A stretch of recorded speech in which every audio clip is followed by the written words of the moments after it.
Bonjour à tous, dans cette vidéo je vous propose des activités pour travailler sur les lignes brisées ou on peut dire aussi les zigzags. Dans un premier temps, je vous recommande de travailler d'abord sur les lignes obliques puisque tout ce travail préparatoire vous permettra d'entrer plus facilement dans l'activité des lignes brisées. Alors dans un premier temps, on peut effectuer des déplacements, donc avec son corps, là moi j'ai pris un petit personnage mais ça peut être avec le corps en entier, en se déplaçant d'un endroit à l'autre. Donc ça peut être des coussins, des dalles au sol. Et quand on se déplace, on verra qu'à chaque fois qu'on vise une autre dalle, le corps s'oriente vers le point d'arrivée. Donc si j'essaye de placer des cotons-tiges, par exemple, sur le déplacement que j'ai effectué, je constate bien que mon déplacement se fait en ligne droite et qu'à chaque changement de direction, les cotons-tiges vont se toucher et former une pointe. Je peux ensuite m'entraîner à former des lignes brisées avec des cotons-tiges et à chaque fois on touchera bien un coton-tige contre l'autre pour avoir la pointe. Une autre activité possible est de faire des pliages en forme d'éventail. Je peux, quand je mets mon pliage sur le côté, constater qu'on observe bien une ligne brisée et je suis avec mon doigt le tracé. À chaque pli, il y a la pointe et entre les plis, on a bien des lignes droites et non pas des lignes courbes. Je peux également réaliser des activités de découpage. Et là, à chaque morceau découpé, on voit bien que la ligne est droite. Et je découpe dans les deux sens. Et quand j'enlève le petit découpage, j'observe bien un motif en forme de zigzag, de ligne brisée.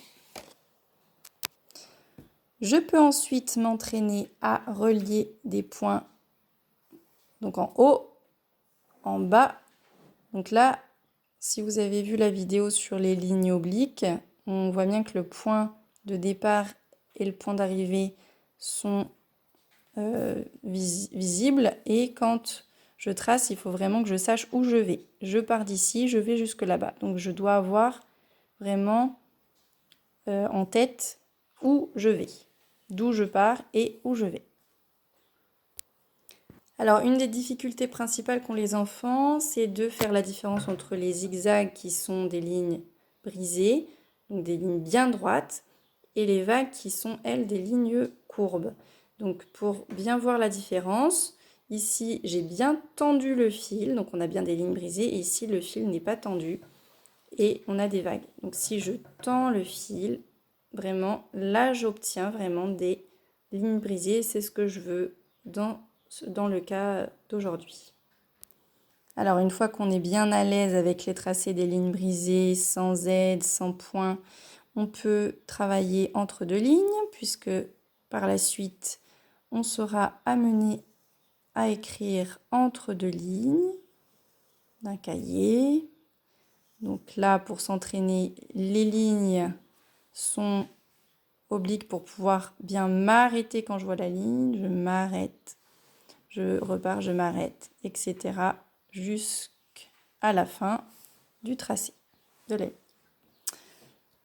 Et la dernière étape, comme toujours, ce sont l'écriture des lettres. Donc là, des lettres, par exemple, qui utilisent les lignes brisées, il y a le N. Donc là, j'ai fait mon petit point de départ pour dire je commence en haut. J'ai ma première ligne qui va jusqu'en bas. Et ensuite, la ligne brisée est en deux fois. Donc je pique en bas et je remonte bien droit. Et je fais ça plusieurs fois, avec aide puis sans aide.